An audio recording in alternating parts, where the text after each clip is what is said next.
Hello friends, today good manners in English. अंग्रेज़ी भाषा सीखने के साथ साथ इसके शिष्टाचार की जानकारी भी बहुत ज़रूरी होती है। अंग्रेज़ी बात और व्यवहार में तहजीब का बहुत ध्यान रखते हैं। बार बार कुछ विशेष नम्र शब्दों का प्रयोग करना उनकी ज़रूरी बातचीत का हिस्सा होता है और इनके हर बात कहने का एक विशेष तरीका है। किस बात को कैसे कहें, किन बात शब्दों का इस्तेमाल कैसे करें, ऐसी ही कुछ ज़रूरी बातों की जानकारी हम यहाँ आज इस लेसन में देख सकते हैं। हिंदी भाषा की तरह अंग्रेज़ी में बात बात में नाम के साथ जी लगाने का रिवाज नहीं होता है, न ही इसमें आप या वे जैसे आदर सूचक शब्दों का प्रयोग किया जाता है। इसमें जैसे बड़ों के लिए हम हिंदी में आप कहते हैं, यहाँ ऐसा कोई वो नहीं है। मैं के लिए और हम कहने की भी यहाँ कोई प्रथा नहीं है, इसलिए इसमें अपने से बड़ों से बातचीत करते हुए तुम ही शब्द का प्रयोग किया जाता है, जबकि अपन अपने साथ के या बराबरी वालों के लिए करते हैं। अंग्रेज़ी भाषा में आप और वे शब्द नहीं हैं, पर बात बात पर शिष्टाचार जताने की प्रथा ज़रूर है इसमें। और यहाँ पर अगर इन शब्दों को मैं यहाँ पे कुछ शब्द दे रही हूँ, इनको आप दोहराइए। इन शब्दों से पूरी अंग्रेज़ जाति का ही शिष्टाचार यानी मैनर्स इसमें समाया हुआ है। आप ये बार बार वर्ड बोलेंगे तो आप बहुत शिष्टाचार या गुड मैनर्स में गुड मैनर्ड कहलाएंगे। एक्चुअली अंग्रेज़ी भाषा के कुछ शब्द हैं जैसे please, thanks, welcome, kindly, allow me, after you, sorry, excuse me, pardon, that is all right, it's my pleasure. ये जो कुछ 10 शब्द हैं, आप इनको रट लीजिए और हर वक्त इनका इस्तेमाल करिए तो आप एक तो कहलाएंगे कि आपकी अंग्रेज़ी बहुत अच्छी है और फिर आपको बहुत अच्छे मैनर्स हैं। यदि आपको किसी से पेन लेना हो, सपोज़, या एक गिलास पानी मांगना हो, या किसी से समय पूछना हो, या किसी को उत्तर में हाँ कहना हो, तो वाक्य में प्लीज़ शब्द का प्रयोग ज़रूर करना चाहिए। यहाँ अगर आप प्लीज़ कह देंगे तो भी चल जाएगा, परंतु आप प्लीज़ या काइंडली जैसे समान अर्थों का प्रयोग नहीं करते हैं। अगर आप वहाँ प्लीज़ के साथ नहीं कुछ पूछते हैं तो आप कहलाएंगे कि आपको मैनर्स नहीं हैं। हिंदी में अपन कह सकते हैं, ज़रा पेन देना, एक गिलास पानी दे देना, क्या वजह है, हाँ पी लूँगा। ये अपन यहाँ पर बुरा नहीं मानते, परंतु यदि अगर आप इंग्लिश में बोलते हैं give me your pen, give me a glass of water, what is the time, yes I will drink it, तो ये बुरा माना जाएगा। आप इसको कैसे बोलेंगे, may I have your pen please, क्या मैं आपका पेन ले सकता हूँ, a glass of water please, time please, yes please. बस आपने वहाँ वर्ड येस जोड़ दिया तो आपको अंग्रेज़ी भी आ गई और आप गुड मैनर्ड पीपल भी कहलाने लगे।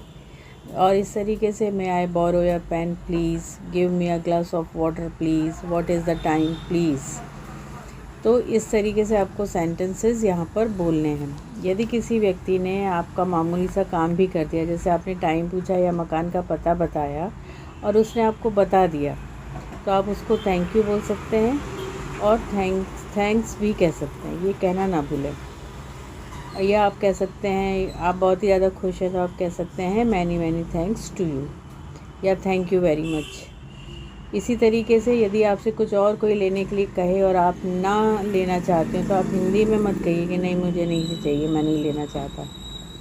या आप ऐसा ना बोले कि I don't want to take more, आप बोलेंगे छोटा और संक्षिप्त नो थैंक्स, तो भी आप समझ में आ जाएगा कि हाँ आपको नहीं चाहिए है।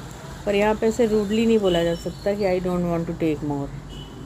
आपने यहाँ किसी का छोटा सा काम किया और बदले में उसको थैंक यू कहा, तो अंग्रेज़ी में बात यहीं पर ख़त्म नहीं हो जाती। आप उसको थैंक्स सुनकर चुप हो जाएंगे, जैसे उसने बोल दिया थैंक्स तो आप चुप हो गए, पर आपको यहाँ चुप नहीं होना, क्योंकि वो आपको अभद्र या घमंडी कहेगा। आपको कहना पड़ेगा इट्स ऑल राइट, सब ठीक है। आप इट्स ऑल राइट बोल सकते हैं, नो मेंशन कह सकते हैं, इट्स फाइन बोल सकते हैं, my pleasure, welcome, you are welcome, ऐसा भी कह सकते हैं। यदि कोई आपसे वस्तु मांगे और आप देना चाहते हो तो हिंदी में कहेंगे ले लीजिए। अपन किसी ने हमसे पूछा हम ये ले लें तो अपन कह देंगे कि ले लीजिए, पर अंग्रेज़ी में ऐसा नहीं बोला जाता, उसको बोलेंगे टेक इट। इसको ये भी नहीं बोलेंगे, अपन उसको कहेंगे yes you are welcome with या विथ ग्रेट प्लेज़र। यहाँ पर मतलब ये अपने लिए बहुत नॉर्मल सी बात है, पर इंग्लिश सीखनी है तो आपको वहाँ पर ये ज़रूर बोलना पड़ेगा, यस यू आर वेलकम। इस तरीके के वर्ड बोलने ही पड़ेंगे।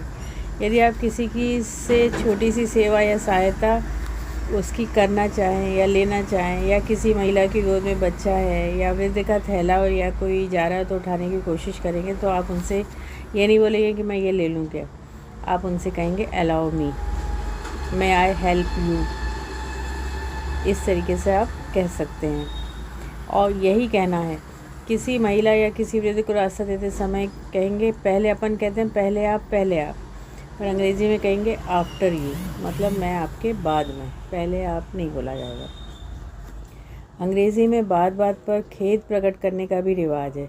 हिंदी में हम खेद प्रकट करते हैं या क्षमा मांगते हैं, पर तब जब हमसे कोई बड़ी भूल हो जाए। हर बात पे हम छोटी छोटी बात पे नहीं मांगते, पर अंग्रेज़ी में मांगना मैनर्स कहलाता है।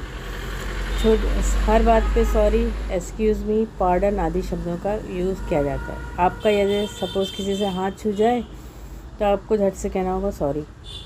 दो आदमी रास्ते में खड़े बात कर रहे हैं और आपको उसके बीच में से गुजरना है तो आप कहेंगे एक्सक्यूज़ मी।